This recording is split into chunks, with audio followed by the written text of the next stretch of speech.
Well deserved, well earned, you know. Did you ever think this was going to happen? You having your own star? Being on the Hollywood Walk of Fame was not on my vision board ever in my life. I wanted to play football and I wanted to be a doctor. And I did just those things.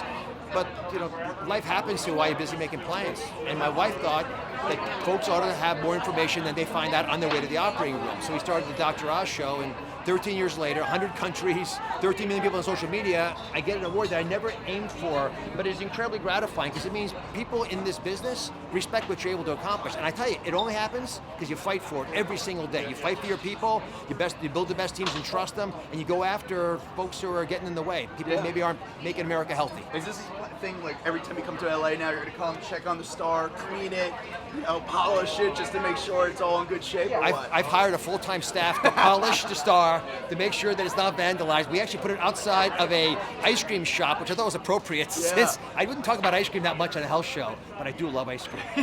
How does it feel right now? Obviously, you made one of the biggest decisions ever. You said, I'm going to leave my huge successful show to become and run to be a politician.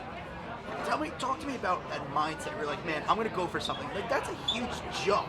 I spent a lot of time over the last year and a half like a hermit, just embracing all the ideas that I had to own and realizing it was a thing I had to do for my country. I've always served. I served in president of the student body in med school, and captains of teams, but also served as a doctor and served on the show to try to take Americans to a new level of understanding of their own bodies. But I realized more and more that our nation's in crisis, and I would be a coward if I didn't step forward and try to do the best that I could do. So I'm from Pennsylvania. I love the state. I think it's a microcosm of America, and the same loud, bold voice that allowed Americans to feel like they're in charge with their health, I think can also apply to Americans who are wondering what about their dignity and their freedom when it comes to their government. So I tell you, I love, in particular, looking at people's eyes and seeing the divine spark there and knowing that they matter and that I know that they matter. If we do more of that, I think we'll be as President Lincoln, who does not have a star here, unlike President Reagan and President Trump. He said we need to serve the better angels of our nature. That's what we have to do as Americans. I want to ask you real quick, Joe Rogan is getting a lot of flack for having a lot of doctors on his show.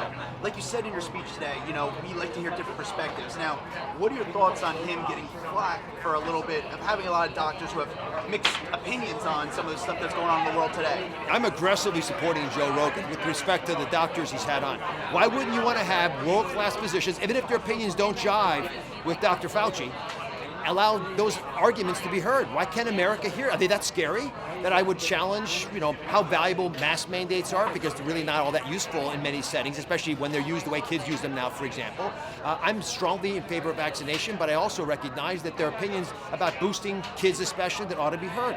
I don't see how Joe Rogan allowing a light to be shined on what's happening in medicine is a bad thing.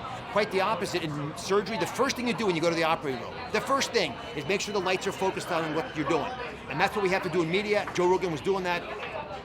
I just don't see censoring him helping anybody. I hear you, man. Well, thank you so much, Dr. Oz. Always a pleasure. I'm glad you're here, man.